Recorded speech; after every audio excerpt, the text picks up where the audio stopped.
by former FEMA Director James Lee Witt. And at 10, another chance to see authors and photographers taking questions from New Orleans residents. That's 12 hours of book TV, this Sunday beginning at noon Eastern on C-SPAN 2. In his book Neoconservatism, BBC commentator Douglas Murray argues that the Bush administration's foreign policy is the best way to handle terrorism. This talk from the Hudson Institute in Washington, D.C. is about an hour, 10 minutes. Good afternoon, ladies and gentlemen. My name is John O'Sullivan. I'm the director of the Center for European Studies here at the Hudson Foundation Institute, and on behalf of the Institute, I would like to welcome you here. I think it's a tribute both to the topic today and to our speaker that we've such a large and distinguished crowd in the dog days of August, so welcome in from the warm. We're very fortunate in having Douglas Murray as our speaker today for two reasons. One is that Mr. Murray is one of those writers who seem to, like Minerva springing fully armed from the head of Zeus, who seems to have arrived as a young man in the world with an enormous amount to his credit in a very few years. He first of all wrote a biography of Bosie, the friend of Oscar Wilde, when he was still an undergraduate at Magdalen, and secondly, he has now produced a book on the topic of neoconservatism. In between these times, he's become a fellow of the Social Affairs Unit in England, and to those of you who don't know about the Social Affairs Unit in England, which I do know quite well, it is an organization which has managed to produce, in a sense, a more imaginative and lively account of social theory from a conservative standpoint than almost any other institution, and it does so on, I think it's fair to say, and this is not meant to be a libel but a compliment, on a shoestring budget. So I think that to be associated with the Social Affairs Unit is, I think, a high mark of credit. Now, Mr. Murray's second book, and the one we're discussing today, is on the topic of neoconservatism. And neoconservatism, I think it's fair to say, and again, this is not meant to be a critical remark, but it's fair to say that in Washington, at least, it's past its high noon. And it has come under severe criticism from realists and from others on the left. Now, Mr. Murray is a devotee of it. I'm going to raise a couple of questions in question time which suggest that he is somewhat heterodox neoconservative in Washington terms, but certainly he's not a representative, I should say, but he's one of a number of people in England who in recent years, at the time when neoconservatism is perhaps more criticized in England than it is over here, who has emerged as the standard bearer of that idea, and done so along with groups like the Henry Jackson Society and the Euston Statement Group, people on the left and on the right, though he is on the right, who've emerged to champion this theory. Now, when we first asked him to speak, we were asking him to speak on the topic, which at the time seemed the right way to approach it: can a European be a neoconservative? Since neoconservatism was generally presented as a specifically American concept and idea. But in view of what's happened in the last month, both in the Middle East, but also I think in London in the last week, I think it's fair to say to ask the question rather of whether or not neoconservatism is now, so to speak, reviving, coming back. Are not the reasons why it was originally adopted beginning to look strong again, rather than being weakened by the Iraq War and other events? So we really rather asked Mr. Murray to switch his emphasis, and he's going to now speak on the topic why neoconservatism still matters. The topic of his book, by the way, is Why Neoconservatism Matters. So, with great pleasure, I ask Mr. Murray to address us. Thank you very much, John O'Sullivan, and also to the Hudson Institute for inviting me to speak to you today. The subject of my talk has indeed changed slightly, but I hope I get some of all of these matters in. One of the things I hear more than anything else here in the United States is more of a statement than a question. With a mixture of sort of bafflement and amusement, I hear the words, "You're a European neoconservative?" I understand some of the bemusement, Many people here find it surprising that I don't object to association with a word that carries so many overtones of wickedness and dark dealings, but I do object, and would very much appreciate it if people didn't refer to me as a European. Of course, the British have never, historically or popularly, felt part of Europe, and today, as for many years, we have more in common with the average American than with the average Frenchman. The British attitude perhaps being best summed up by that famous headline around the time of the last war, when storms had raged for days in the English Channel and shipping had been prevented from coming through, and one of the British papers, entirely unironically, ran the immortal headline, "Storms in Channel, Continent Cut Off." But having raised this quibble at an early stage, and whether we are now cut off from the continent or not, I'm willing to temporarily partake in the pretense, and will talk to you today as though the fact that I come from Britain means that I come from Europe. And that objection having been registered, I can get to the substance. I was originally asked to address the question of whether a European can be a neoconservative. But the answer to that question is obviously yes, and in the wake of the unfolding of the UK terror plot, I'd like to look at that question in a slightly different way and ask, rather, can a European, or indeed an American, afford not to be a neoconservative today? This requires me first to sort out a definition. Irving Kristol's famous remark that neocon was a liberal who'd been mugged by reality stopped applying perfectly some time ago.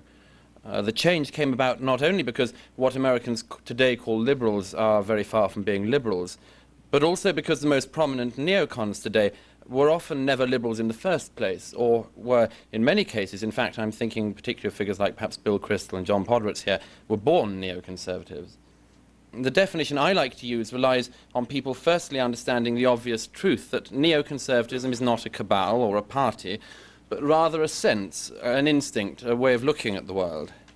That way of looking at the world is, in my definition, a blend of idealism and realism. We look at the world as it is, but act in the world to make it as we would like it to be. This makes our instincts different from traditional conservatives who often distrust social engineering projects or any form of alteration of a status quo they perpetually see as being in irreversible, if often quietly enjoyable, decline. And of course, it makes us different from modern-day liberals who simply don't see the world as it is. I say that neocons look at the world through an idealist's eyes, but wear heavy and powerful glasses. We're moralists with good eyesight. As such, I believe that neoconservatism is the most valuable and indeed necessary political outlook of our time. I should point out here, I'm not terribly worried about offending or alienating what you call liberals and I call socialists, people for whom, in any case, alienation like self-flagellation seems to be a pleasure as well as a principle. But before offending any conservatives any further, I would like to stress that I see old-school conservatism not as wrong in itself, but largely merely tactically wrong. As primarily an instinct and almost a non-philosophy, old-style conservatism today has, to my mind, two major flaws. The first is that conservatism relies on a noble sense of loyalty to the status quo. But the status quo, as we know in much of the West today, has changed, especially in Western institutions, and thanks to socialist interferers, they've largely changed very much for the worse. This being the case, the instinctive conservative is now often left trying to feel loyalty to a status quo that is not his status quo. That is, he's left trying to feel loyal to things which have not been loyal to him. I greatly sympathize with people caught in this dilemma. As an Anglican, I'm, like many Anglicans today, left permanently caught between the desire to express loyalty to what one regards as a true faith, and at the same time experiencing rage and bafflement at a church hierarchy which has thrown out the Book of Common Prayer, the King James Bible, and aspires, it often appears, to become little more than Greenpeace at prayer. This process follows the same track as many institutions to which conservatives would like to show loyalty, but increasingly cannot. In this situation, a conservative has an unenviable task. He either has to try continuing to be loyal to institutions which are disloyal to him, or he has to stop being a conservative and become that seeming anathema, a radical conservative, a revolutionary conservative, I believe a neoconservative. The other reason why neoconservatism has a particular urgency today lies in the fact that instinctive conservatism on its own has proved woefully inadequate against the machinations and trickery of the left. Faced with someone performing the wicked but occasionally flashy acrobatics of the left, the instinctive conservative is often felt left feeling and looking outperformed and rather befuddled. Confronted by poseurs and con artists of the page like Foucault and Chomsky, the instinctive conservative sense of natural right and moral certainty, though not disproved, is made to look to a new generation desperately unsophisticated and therefore provably wrong. In an age where the pretense of moral as well as mental sophistication matters more than the thing itself, I think this is an especially dangerous lacuna. Neoconservatism, by contrast, as I explain in the book, is a conservative philosophy which I believe can satisfyingly hold up, expose, and destroy the presumptions which the generation of politicians now in power in Europe still hold on to. In my book, I trace the origins of neoconservative thought, not just through the great heroes of Leo Strauss, Alan Bloom, and Irving Kristol, but right back to the start, to Pericles and Plato, from the earliest thinkers who explained and expressed our deepest instincts about freedom, democracy, and the striving of the human spirit. I believe that at the crossroads of neoconservatism, the inbuilt conservative instinct meets a hardened and tested philosophy which not only defends natural right and certain absolutes, but provides the antidote to the greatest philosophical disaster of our time, that is, the disaster of relativism. One of the precepts of my book is my firm, and I acknowledge currently unpopular, belief that ideas matter, that, as Irving Kristol put it, what rules the world is ideas. To that end, I trace how the neocons came out of the academy into Washington and then into the consciousness of our time. And if anybody doubts that it is thoughts and ideas which rule the world, one need only look at the results of relativism, the abiding philosophy of the left, and therefore of much of the West. What began as a philosophical nightmare now has real and devastating impact on our body politic. Take the recent events in Lebanon and northern Israel, which I've just come back from. Here's a conflict launched by a terror group on a democratic state.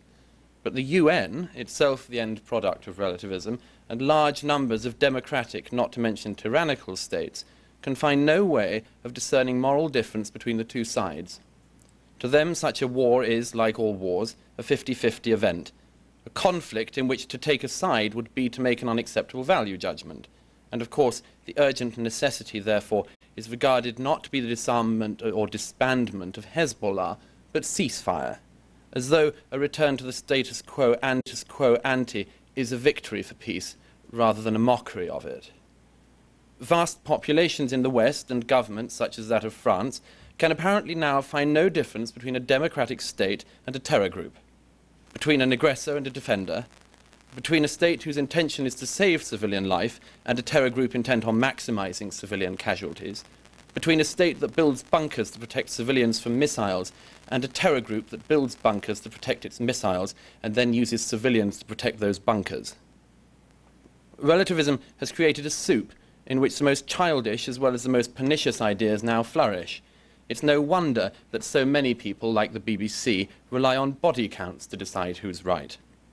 Of course, it's not hard to point out that this doesn't quite work. Germany lost more troops in the last war than Great Britain, but it didn't make Germany right. But this is not about right and wrong. It's about a nightmarish, nihilistic and lost philosophy desperately scouring to find moral measurements in a world which they've made entirely relativist. No wonder they can now find few other signals of legitimacy other than that they believe is provided, for instance, by suffering. Thus the emergence of Cindy Sheehan.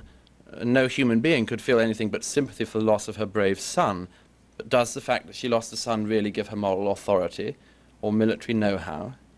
Maureen Dowd, the resident clown on the New York Times, certainly thinks so. A little while ago she described Cindy Sheehan's moral authority as absolute, which goes to demonstrate, as if it needed demonstrating, that relativists end up by becoming absolute relativists, with hierarchies and peculiar papacies quite of their own. But the result of relativism and its practical consequences do not stop at the equivalencing of democracies and tyrannies, terrorists and free men. Because relativism gives equal credit to the wrong and the right, it can and does end up with a single result, which is that the wicked is unnaturally elevated and the good maligned, the malignant raised up and the right brought low. Such a philosophical problem now affects not only our foreign policy, but the very existence of the West at home. The absurd and disingenuous proselytizing of multiculturalism over the last few decades is just such a case. This is not about the whole world becoming a melting pot, and nor is it about people being nice to each other. It's about making the West the laboratory for an experiment which can lead only to the destruction of the West. I have sympathy here with Crystal's description of multiculturalism as much a war against the West as Nazism and Stalinism ever were, and Samuel Huntington's claim that multiculturalism is in its essence anti-European civilization, an anti-Western ideology. On this question, and on this subject, the degradations of Europe and the problems of America constitute, as so often, the same problem.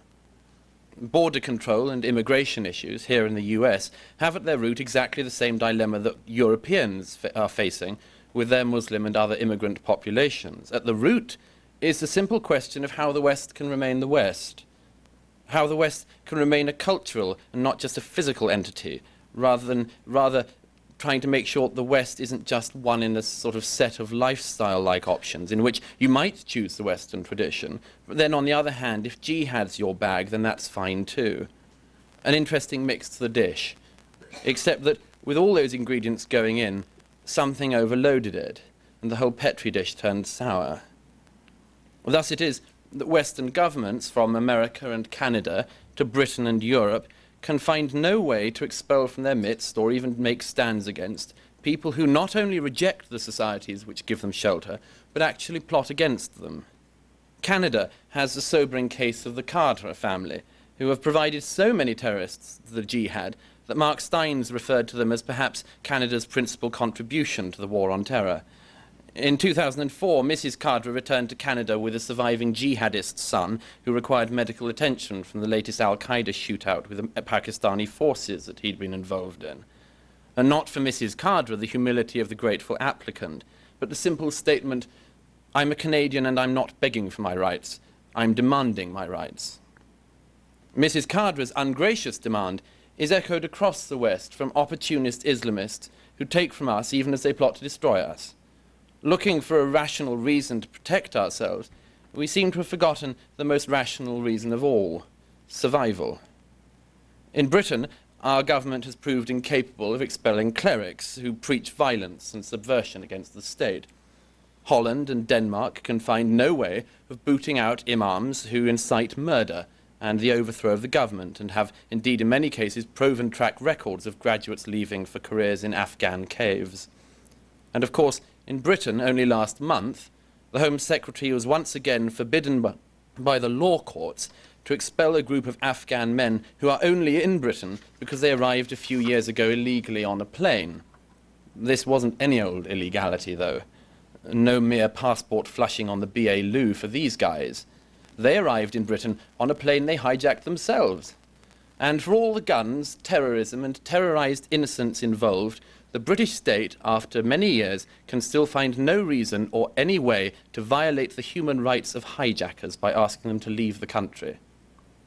Societies which can find no rational reason why they should not be destroyed will be destroyed, and free people who can find no way to understand what makes them superior to terrorists will find the march of history going not in their direction, but in the direction of their enemies. It isn't a clear road, of course, and among the throng are plenty of glad fools paving the way. Foremost among them today are those who claim that there is no enemy of Western civilization, or that to make such a claim is an unacceptable value judgment. Or there are those who say we cannot criticize another group because our ancestors did bad things. This is now an overwhelming arrogance of my generation, far exceeding the arrogance, I believe, even of their imperialist forebears. Those whose belief in preemption runs only to preemptive apology are now messing with people's lives, and it suddenly stopped looking cute.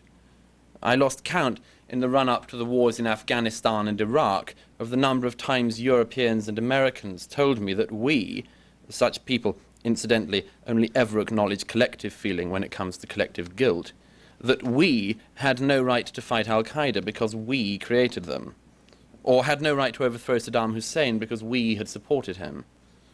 Put aside for a moment, if you will, the historical ignorance of these claims, and focus for a moment on why someone would make such a claim. Is it seriousness, or is it simply posing at seriousness? Is it an expression of moral maturity or of moral cowardice? I would argue it's an expression of the latter.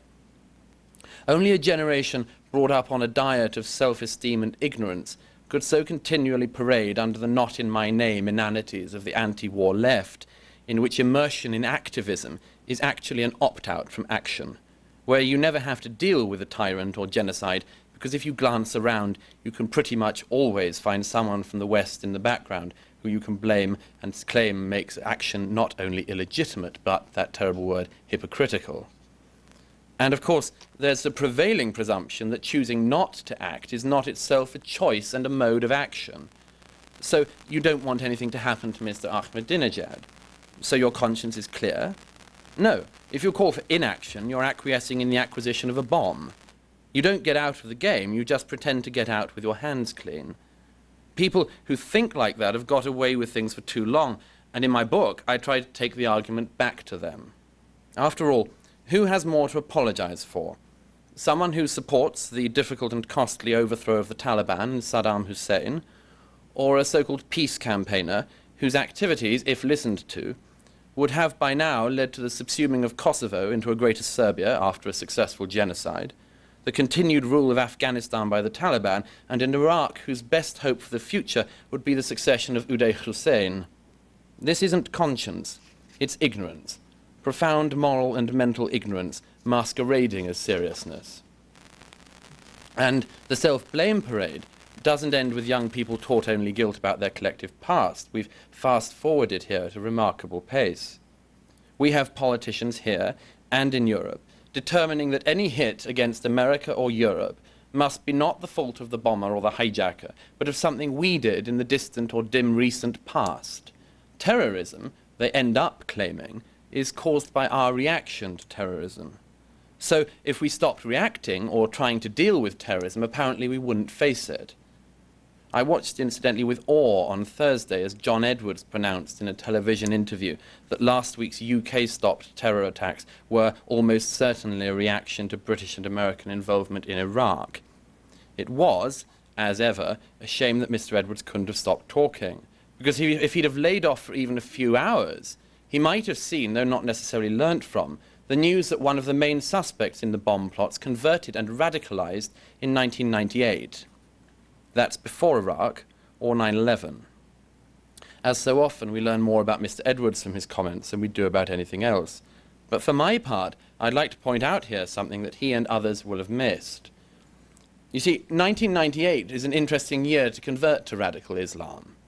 A wave of British Muslims, including Omar Sheikh, the privileged LSE graduate from London who graduated to murdering the journalist Daniel Pearl, radicalized in the 90s because they felt that Western nations didn't do enough to stop the slaughter of their co-religionists in the Balkans that decade. Now, as it happens, I agree with them on this one, although I never took it out on American journalists or infidel Westerners, but that I'm not a member of the religion of peace. But I would like to suggest to you, and I wish Europeans and Americans could get this one a little better, I would like to suggest to you that if a group of people threaten to kill, murder and maim us when we do act, and threaten to kill, murder and maim us when we do not act, then that is a group of people we should not be listening to. The feelings of terrorists are evidently not a useful moral guide.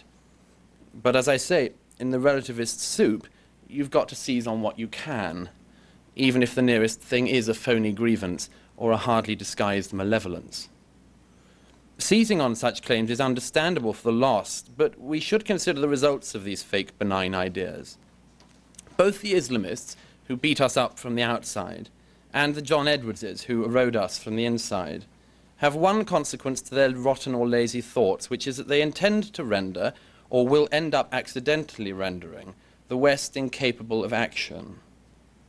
And this overt and underlying pressure could not come at a worse time for the West or the global community.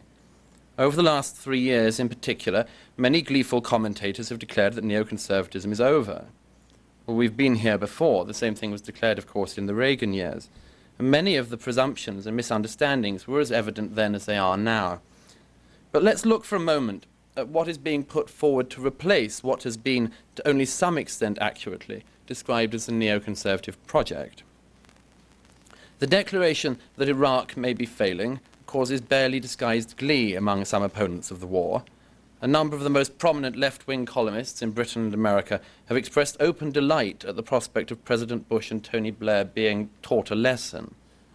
Evidently, for such moral people, wishing the death of thousands of Iraqis is nothing besides giving Bush and Blair a bashing. At this stage, there is a branch of the left that is now subsumed by outright nihilism and support for violence. As Paul Berman charted in his recent brilliant book on Joschka Fischer, they have ended up coming right round the other way. And then there are those who have decided, for instance, that the election of Hamas or the tortuous negotiations over the new Iraqi government demonstrate that these foreigners aren't really keen on freedom or don't really want to have a say in the running of their own countries. You hear this one from right and left now, and it is, and the word is one which has been so overused that I hardly ever use it, but it is an idea which is without any doubt one of the most genuinely racist ideas I know. The election of Hamas is a problem we have with Hamas, not a problem we have with democracy. Likewise, the painfully slow forming of the new government and continued civil unrest in Iraq does not demonstrate, as many are now claiming, that Saddam kept a lid on things.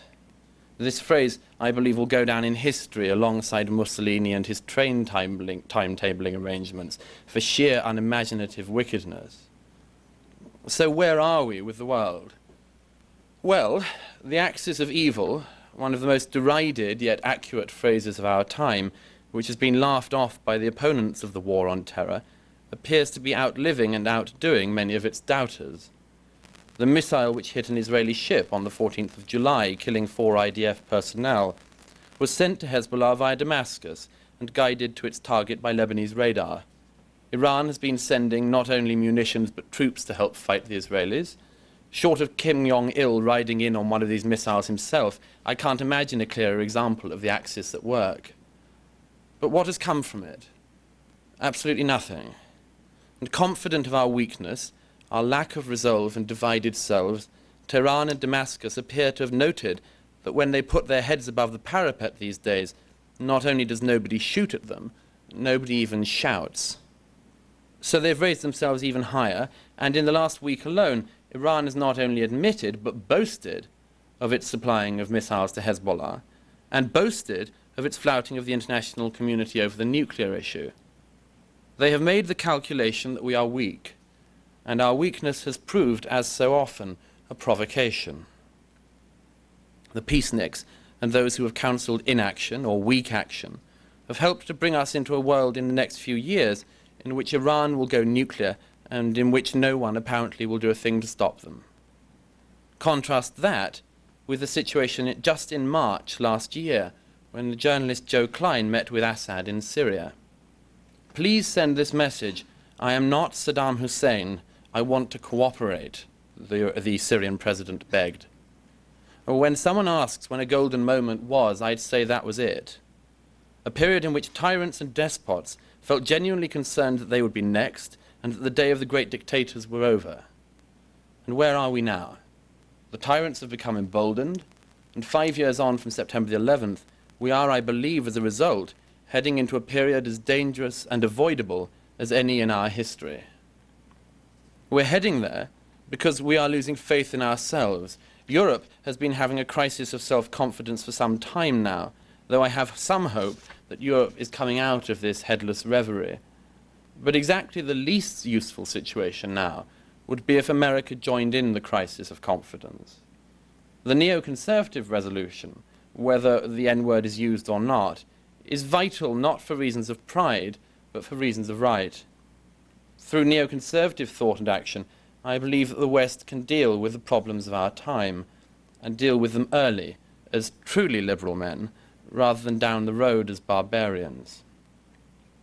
But if Americans are swayed by the goons and propagandists who claim that spreading freedom is colonialism, or that liberation is occupation, or that up is down and left is right, if Americans are swayed by these people, then it will not only be America that will suffer.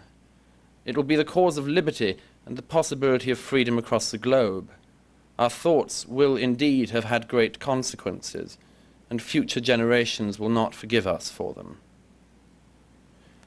At the conclusion of The Closing of the American Mind, Alan Bloom famously wrote, "This is the American moment in world history, and one for which we shall forever be judged.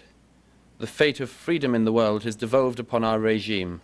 The gravity of our given task is great, and it is very much in doubt how the future will judge our stewardship."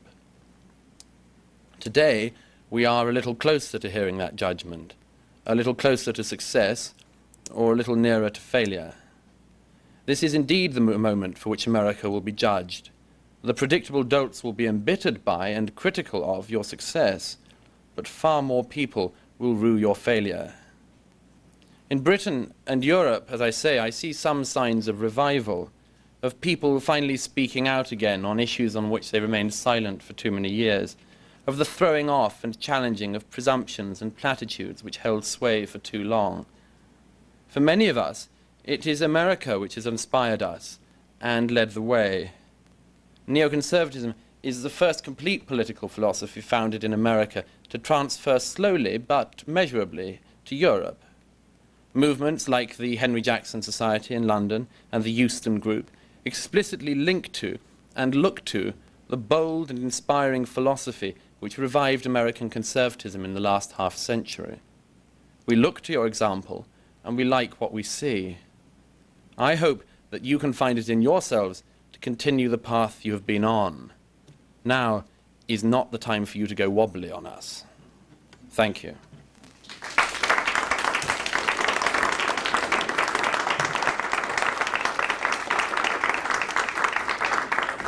Thank you very much indeed. That was a very powerfully reasoned and eloquent address.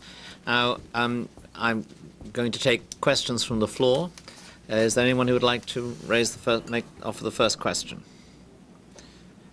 In that case, I will offer one myself, and that is, my question is this. Looking at this very coldly, what would you say is the strength of neoconservatism in British and European politics, considered in the everyday vulgar terms of Labour, Conservative and Liberal Democrats? Who are the people? How many? What kind of strength does it possess? Well, of course, it's a bogey word, as it is here. A supreme sort of example of the term is that generally people really refer to a neocon as a warmonger, of course, as we know, and a hawk, probably Jewish. All of those canards. One of the few people, I mean, he wouldn't thank me for saying so, but I mean, of course, the top neocon is Tony Blair. Although there are signs that his Chancellor and probably our next Prime Minister, Gordon Brown, is also a neocon. Only, though, must be stressed on foreign policy, domestically very, very far away from being neocons. But on foreign policy, I suppose you're halfway there. It's not bad. So it would be Tony Blair that people would look to as being such a person. Otherwise, Europeans see neocons as existing only in America. I mean, it's quite interesting that, I mean, there are a large number in Europe. Again, they wouldn't call themselves such. But they don't know each other and they don't identify each other. And interesting enough, I was at a conference recently of conservatives across Europe, and the number of people from the former Eastern Bloc who were sort of self-avowed neocons. I mean, they were, much like the first generation of neocons here, and had, of course, started out as anti-communists, and now found themselves in the same stable as neocons. So I was kind of hopeful. I have to point out, slightly disloyally, since I used to work for a Conservative Prime Minister, that you didn't mention the Conservative Party in that reply. Always best not to these days. Yes, I mean, occasionally there were some attempts when Cameron became Conservative leader recently. There were some attempts to sort of smear him by saying that he was actually a neocon, or that he was surrounded by neocons. Some of his advisors are people I would say were neocons. People like Michael Gove are fairly neoconservative, very neoconservative. But no, largely it was an attempt to sort of smear, and it didn't quite work because everyone in Britain has sort of recognised that so far David Cameron's talked only of bicycling. And I don't think the word Iraq has come from his lips. So, the gentleman at the back. Sorry. You told us that orthodoxy is the guiding principle of paleo-conservatism. what is the most important value of neoconservatism that unites its views on different issues? Is it orthodoxy or is it something else? Oh, freedom would be the one that single word that sprang to mind always. I mean, on domestic policy that stretches as well, because freedom from the state is one of the things that all neocons have argued, and which, of course, those few politicians who have been neoconservative on foreign policy have often been rather bad about the freedom thing at home. Yes, another question? Gentleman here in the middle. Would you stand up? And by the way, could I ask people, when they ask a question, to say who they are and, if it's relevant, who they represent, what they represent? Hi, thank you. My name is Ethan Marin. I'm a student at American University's Law School.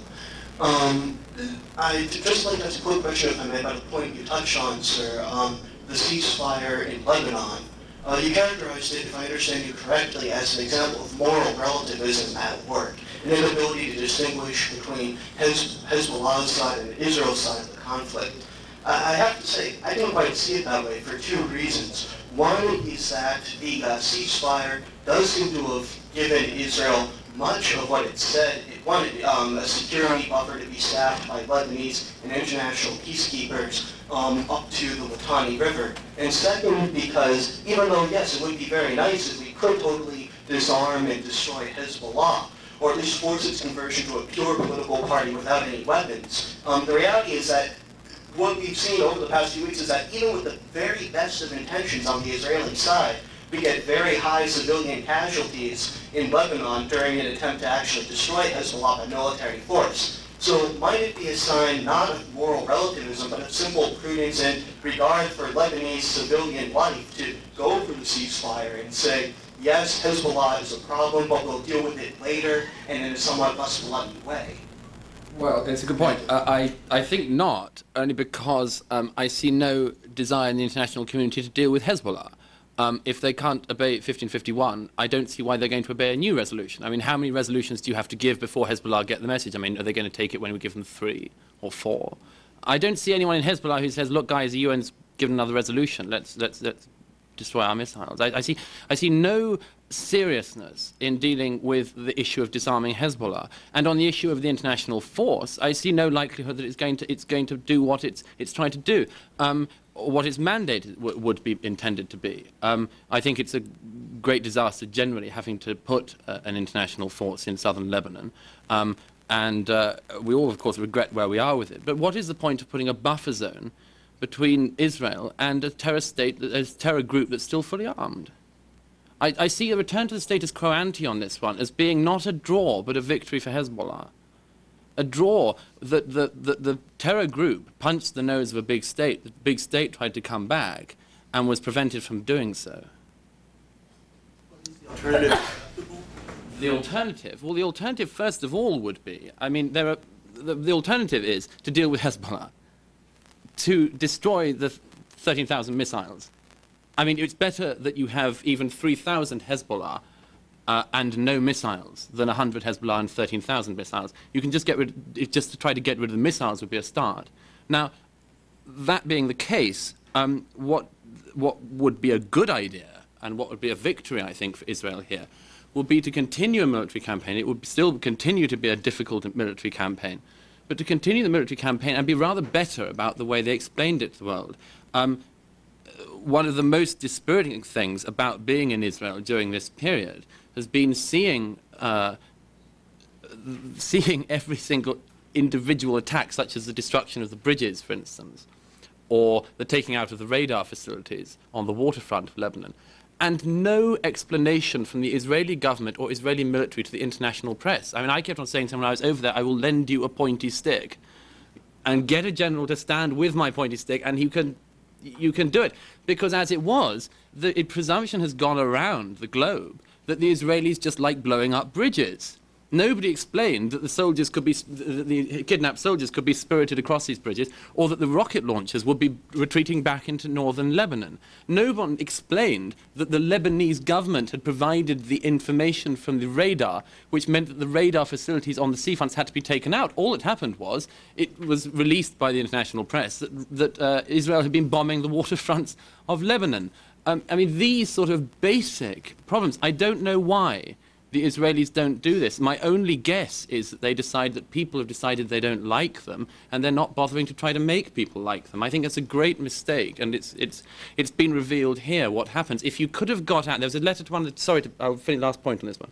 There was a letter to one of the German papers, some of you may have seen, a couple of weeks ago now, from a Lebanese man who had left in 2002 after the Hezbollah came into his village and started building their bunkers and putting the missiles in them, and then building schools and hospitals on top of the bunkers. And this man, writing to the German newspaper, explained that he went up to the local sheikh and said, you know, why are you doing this?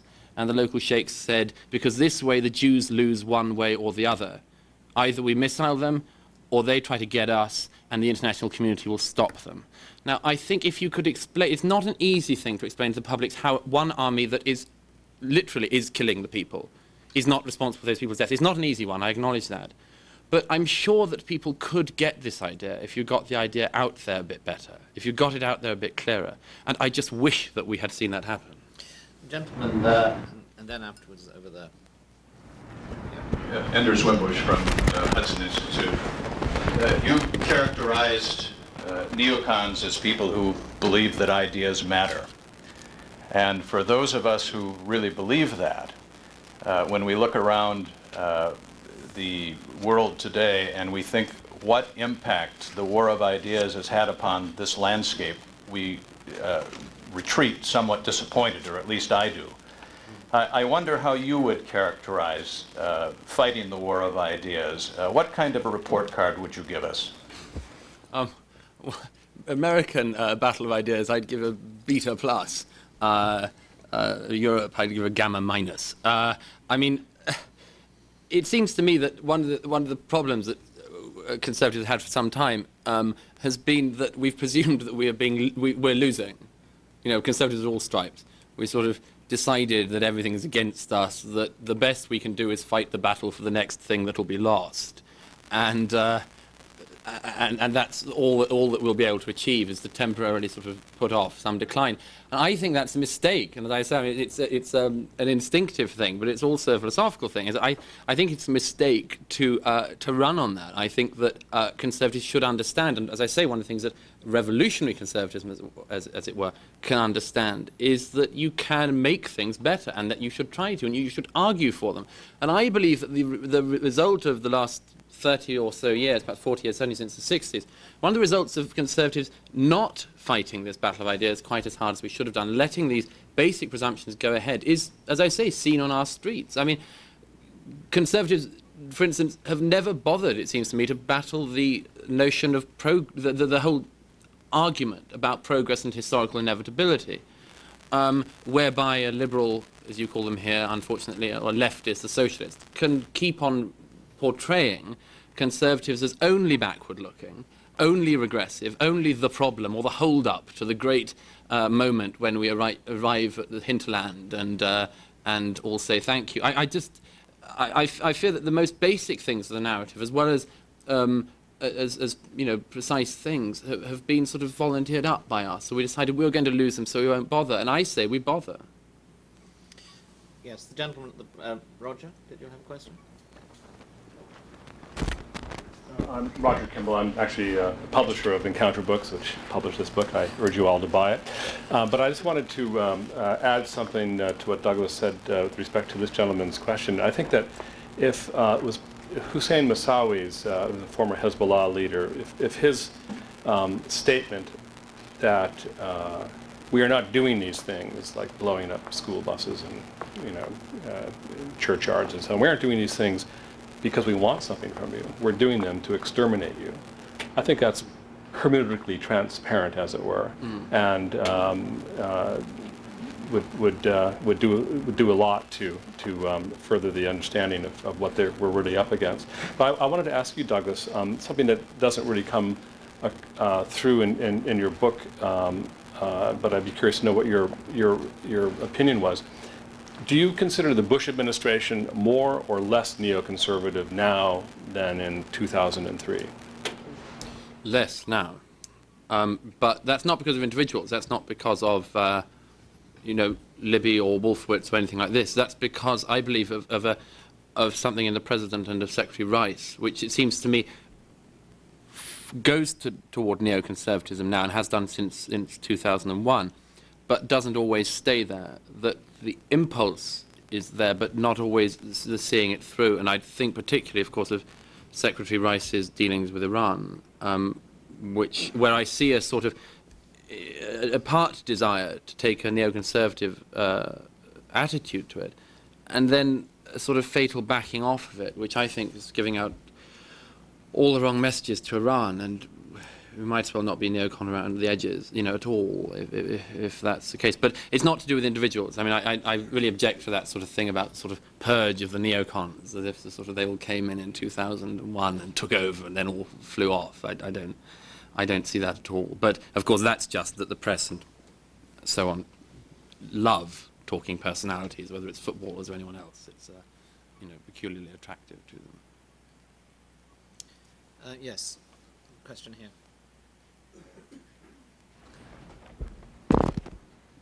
Yes. Mark Plattner, Journal of Democracy. I wonder if you could tell us how you became a neoconservative. It's not meant to be a narrowly autobiographical question, but for example, you mentioned certain authors.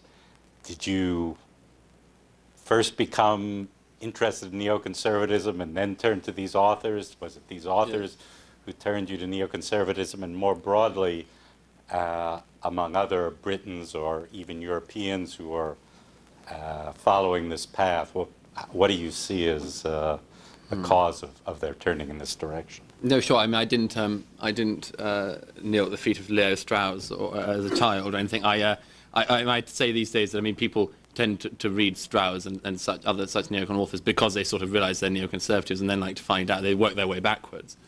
I mean, on my own personal route on that one, I would say that people always say, well, neocons, weren't you all lefties to begin with? And I always say if I spent any time on the left, it was a matter of minutes. I didn't have any sustained period on the left, but I do regard myself as looking generally through the world with vaguely liberal eyes, certainly classical liberal eyes.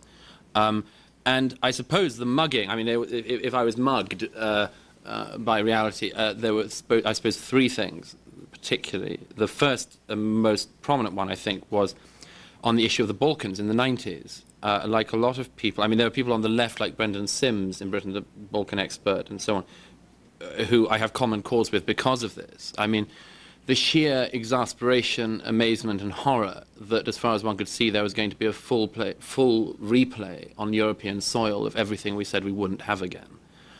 And the incapability and the inaction of the international community and all the things we were told stood in the way of such a thing happening again. I mean, the UN that was intended, as Robert Cooper said in his great book, The Break of Nations, the UN was intended to retain the status quo, defend the status quo, not to create a new status quo. But it did create a new status quo, and it couldn't deal with an old problem. And Jacques Poo, who will, of course, go down in history for his incredibly arrogant, this is, the European moment, think that we will deal with this. This is a European moment. And it turned out they couldn't deal with it. They didn't. And again, I mean, even the American government, which of course did come in the end, but even the American government that people looked to, perhaps the Americans will help us out again seemed for a long time willing to see a full replay of what had happened in Europe before. And I think that, to me, was the horrible thing. We had at least pretended before that never again meant something. And then the pretense seemed to drop and everyone just got on with life. So that would be the main thing, I think, was the Balkans. But then I suppose, like everyone, it was 9/11, but more importantly, the reaction to 9/11. I always felt that the reaction to 9/11 gave away far more of the enemies of the West within the West than I think they intended to give away. I mean, all the people who said, for instance, on the left, I mean, the people who didn't know very much about Iraq and thought that it was an atheistical state, all those people who said, oh, how could there be an al-Qaeda-Iraq connection because al-Qaeda are religious and Baathists aren't. There couldn't be a common cause between those two. And you say, well, you've made common cause. Socialists are marching down the streets of Washington and London with Islamists. If you can do it in London, why the hell can't you do it in Baghdad? Now, I mean, those people, all those guys, I despaired of, and I write in the book that to some extent, I regard what happened in the post-9/11 period as being similar to the counterculture in the 60s, which Crystal and co. recognized. You know, when Kirkpatrick said, around the time that the Vietnam debate was getting perhaps most unpleasant here in the US, she said, she wrote somewhere, you know, we all recognized that America could be improved, but to improve it had to first survive. And what she and others saw then was that very large amounts of the anti-war movement then were not anti-war because it was a Vietnam issue, it was an anti-America issue. It was an anti-Western action issue. And that's what I saw in the post-9/11 period, was that the people who said don't overthrow the Taliban, then don't overthrow Saddam Hussein, there were legitimate ways of having that debate and doing it. But in large part, I saw it as being a new counterculture, a new culture which stood not to criticize our culture, but to denigrate it and actually to take it apart. I always say they seem to me to be like children with bicycles. They take it apart, but they have no idea of how to put it back together. Next question. Gentleman here, and then the lady here.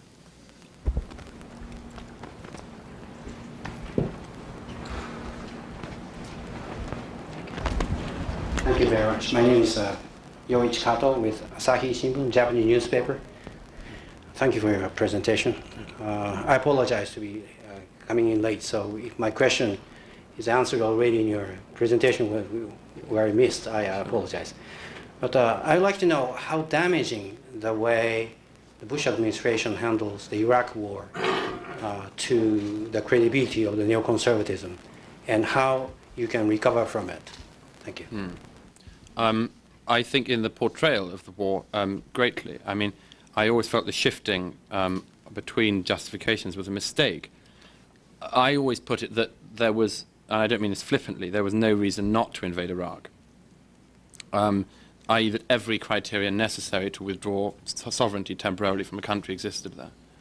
And I thought it was regrettable, for instance, that the humanitarian case for intervening in Iraq, which seemed to me to be overwhelming and had been overwhelming for decades, really was brought up very late, too late in the day. I think a lot more people would have understood that conflict if it hadn't have looked like, whether it was or wasn't, in fact I think it wasn't, but if it hadn't have looked so much like they were grasping for the humanitarian issue at 5 to 12.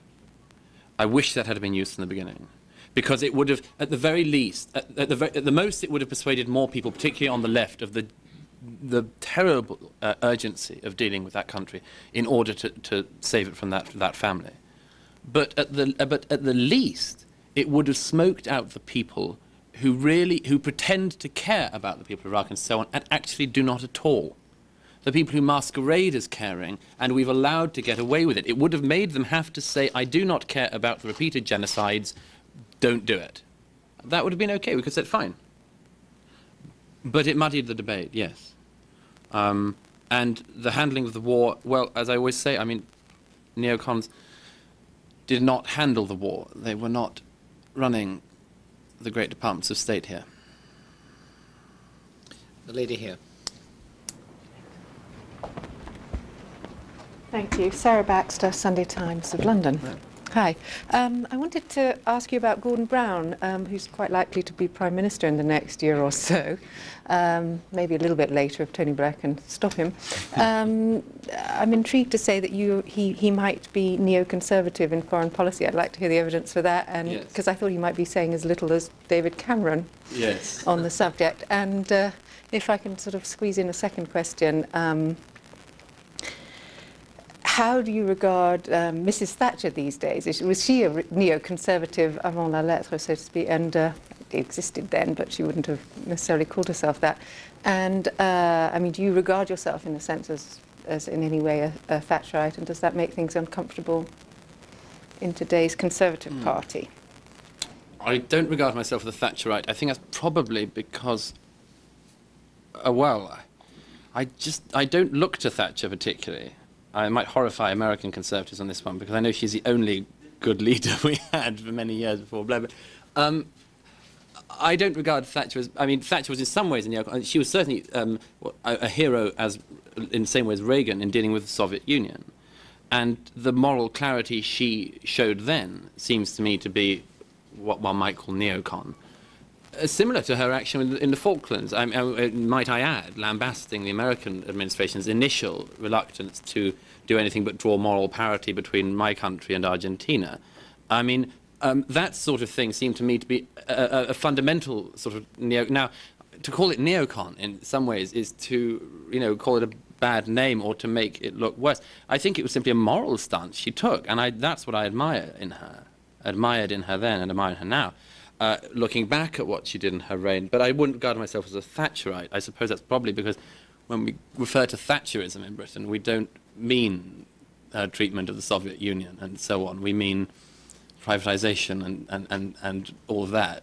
So that would be my answer to that. On Gordon Brown, there is material evidence of his neoconservatism. He gave himself away when Owen Stelzer wrote his compiled his book on neoconservatism, and a little notice jacket puff was given by Gordon Brown. Nobody picked up on it on the time, but Gordon Brown praised the book, and I can't remember the exact quote, but he was much impressed by it all and gave his endorsement. I think that the evidence of Gordon Brown being foreign policy neoconservative would also stretch the fact that as far as everything I see, everything I hear, I see no particular difference of opinion between him and the Prime Minister on any major foreign policy issue. It seems to me to be one of the great sort of non-stories, and the for once, there is no water at all between the Prime Minister and his Chancellor. I think this is a positive thing, but I mean, it's clear that if he becomes Prime Minister, he will inherit this and follow it. There's no other thing he believes in on foreign policy.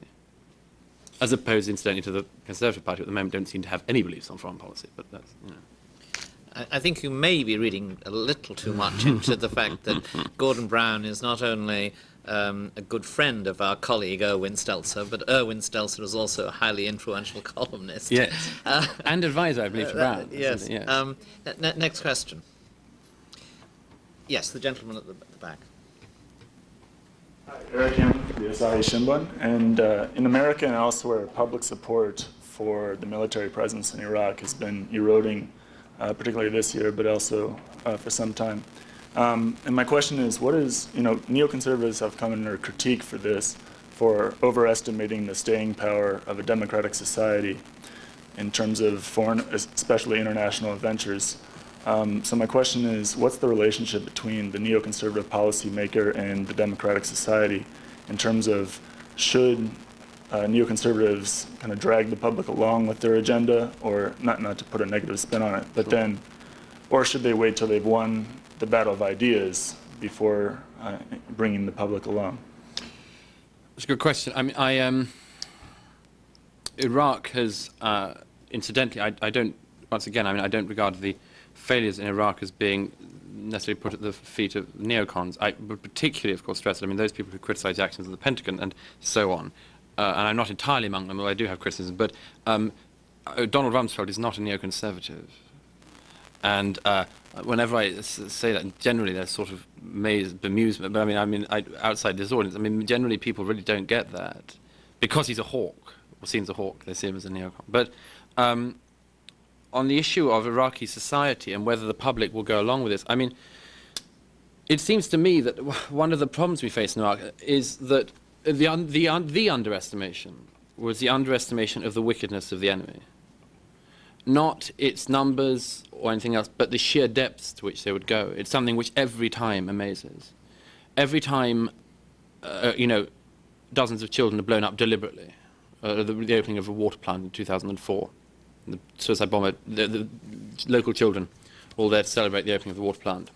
And the suicide bomber went in and just blew them all up.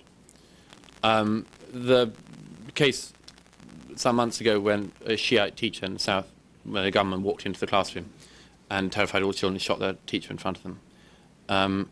This sort of thing, I mean, the day-to-day things, we know, everyone knows hundreds of cases, sadly, by now, like this.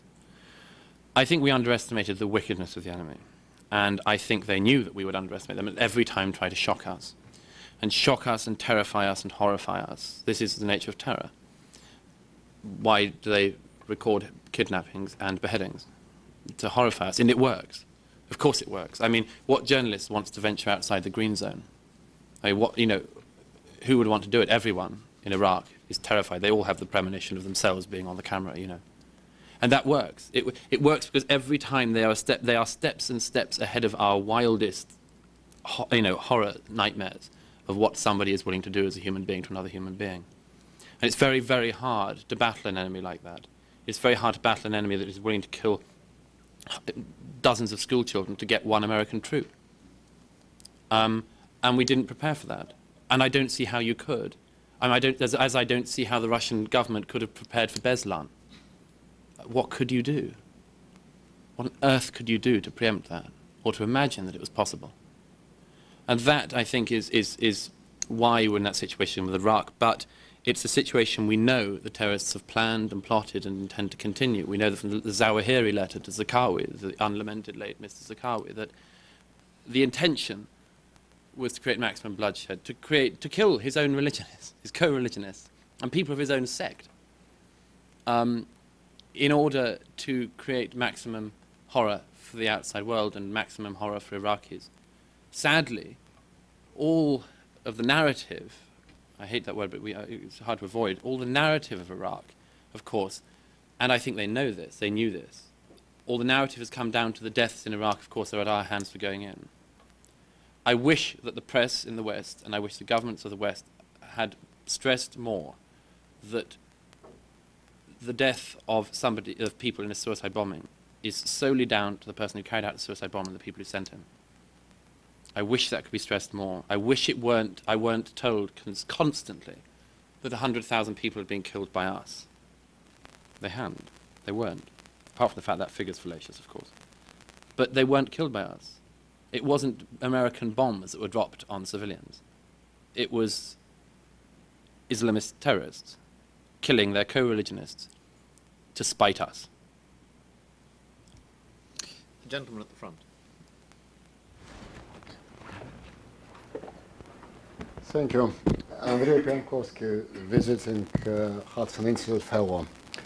As a Russian neoconservative, I follow very closely American political debates here. It's one of the privileges of my fellowship. It seems that one idea is becoming more and more prevailing, that, well, we should address the roots of Islamic terrorism, reach out to Muslims, not alienate them, to fight for their minds and hearts, to consider their legitimate grievances, and so on and so on. And after all the general blah, blah, blah, the only one, the same political recommendation is always suggested. We should address the Palestinian problem. And, well, it seems that this mood is widespread all along the political spectrum, not only among leftists and liberals. But it's well known that the only solution of Palestinian problem that would satisfy this Muslim for whose minds and hearts they are planning to fight is the final solution of State of Israel problem. So there's impression that a kind of super Munich is under preparation here, not as a conspiracy, not as a political plan, but as a state of mind. That, well, maybe after we abandon Israel, these people finally live in peace, and so on. Do you share this perception, and what do you think about it? Yes, no, absolutely right. I mean, I'll just get to it this way. I'll get to it via Afghanistan, as it were. One of the things I always said about that was interesting about this public discussion and public debate before the Afghan conflict was that interesting thing in which people started saying that thing about, well, the CIA, or we made the Taliban, and all that. Again, putting aside at the moment the sort of details of that and the possible factual inaccuracy of it. It was interesting that, because during that period, that sort of month, and between 9/11 and the war in Afghanistan, and for the months afterwards, the number of people who talked about that always sort of baffled me, and I always tried to work out why it was quite so irritating. And I realized that it was both morally and sort of historically a sort of acrobatic trick. I mean, if you said that at a dinner party, you could look like you cared about this, and you could also look like you'd been following Afghan politics for the last few decades. And most people didn't. But it had all of the aura of knowledge without any of the actual basis. And a lot of people with the issue of Israel and the Palestinians do the same thing. I mean, some people are wicked about it. Some people are wrong and misguided, I believe, and can be argued out of it or not. But a lot of people just say it because they're lazy. Because if you say the problem is Israel-Palestine, or if we just give this to the Palestinians, that'll be the solution, you can pretend that, you know, that's it, that you know all about it, and that's the only thing. It's very easy. It's simple. If only the world were that simple. But there's also in it, I think, the stalling tactic, the people who say, let's first of all sort out the Israeli-Palestinian issue before we go into Iraq, or let's sort out Israel-Palestine before we go into Afghanistan. I mean, I think, I don't sound too pessimistic about it, but I do think that saying we'll wait till there's peace in Israel-Palestine is like saying we'll wait till the seas run dry. It's saying we'll wait a hell of a long time, at any rate. And so a lot of that has, again, the desire to stop us from acting. I don't buy the anti-Semitic line about a lot of people's objection to Israel. I simply think that ignorance is amazingly prevalent on this question. It is extremely hard, particularly for people of my generation, to understand the ins and outs of the Israeli-Palestinian issue.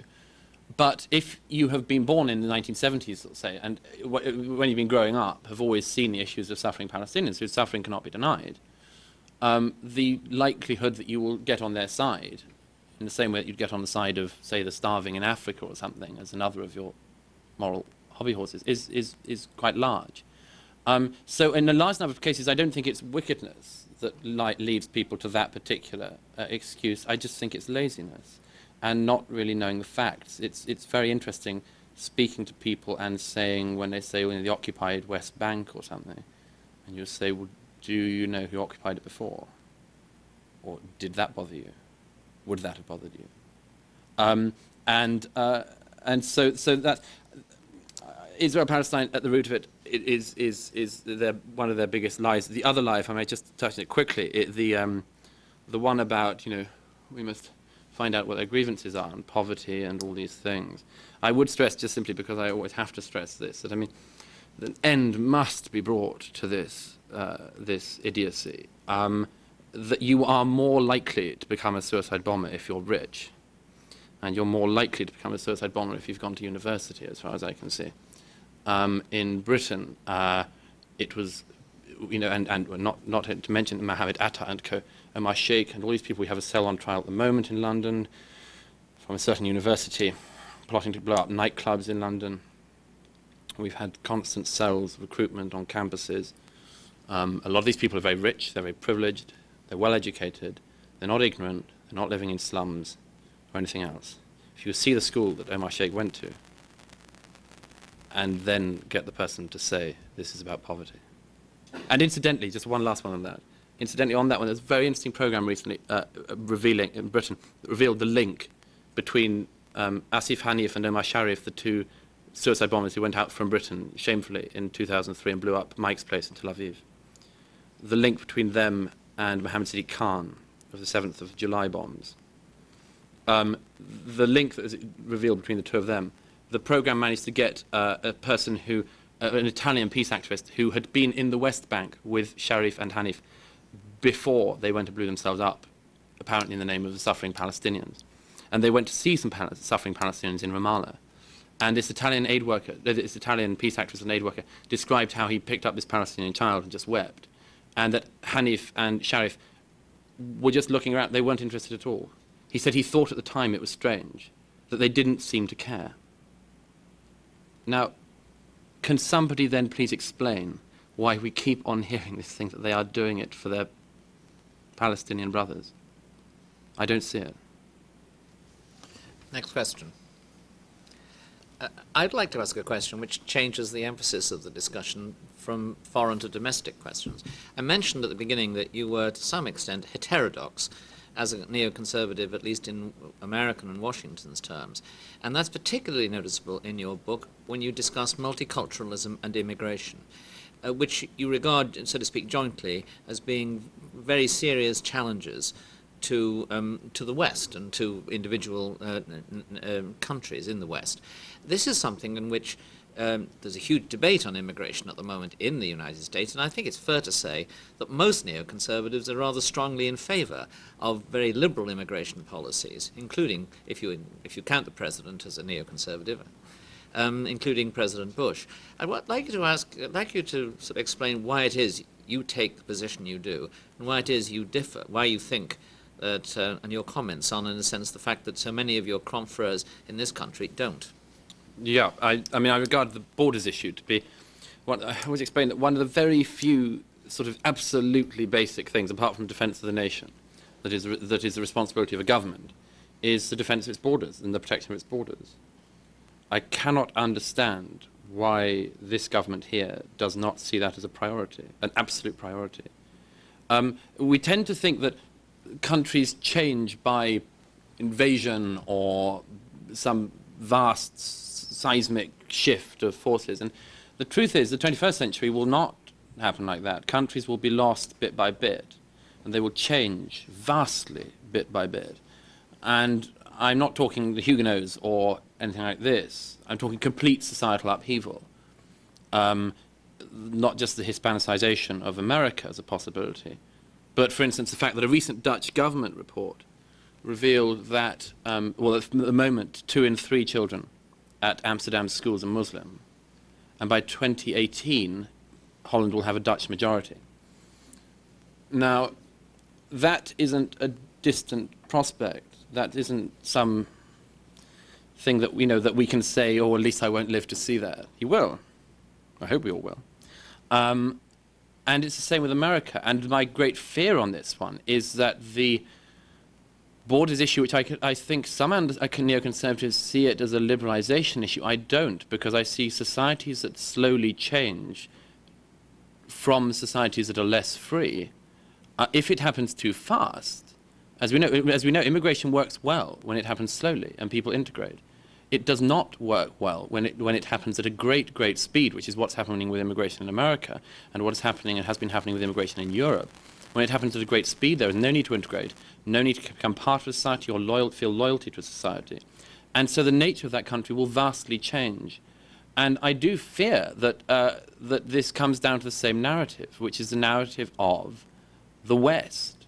I was thinking, Bruce Bauer, I'm sure you read his recent book, While Europe Slept, a superb book, and one of the things that comes out of reading that again is that the question of our time is, I mean, it was okay for him, 10 years ago, to decide he wanted to go and live in Europe, although to then find out that Europe wasn't the Europe he thought it was. But where will you go next? Where do you flee to next? Where do you find your Western society? It's all very well if you're an Arab. There are plenty of Arab societies. There aren't very many nice Arab societies. There are plenty of countries you could go to. And it's the same for many cases.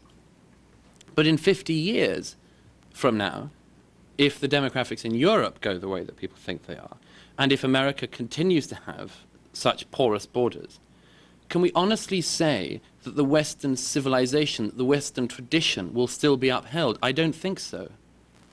And it amazes me to say that, because I mean, I don't want to sound like a gloom monger on this one.